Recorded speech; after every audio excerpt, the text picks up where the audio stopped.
My name is Romeo Durscher and I'm the Vice President of Public Safety at Outeria.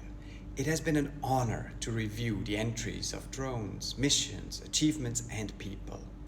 Drones have been making a very positive impact across the globe. I'm going to announce the winner of the Public Safety Award in the Giving Back group. And the winner is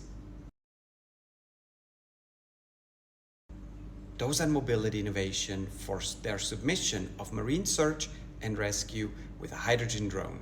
Congratulations! Hi everyone, this is Jessie Jiwon-Yo from Dosan Mobility Innovation, and I'm in charge of global sales and marketing in DMI. On behalf of Dosan Mobility Innovation, I would like to thank Airwards for giving us this wonderful awards. We are trying to save the victim fallen at sea within the golden hour with this hydrogen drone solution. And we are always trying to contribute to the world with our green technologies, so this award means a lot to us. Thank you Airwards and thank you DMI staffs.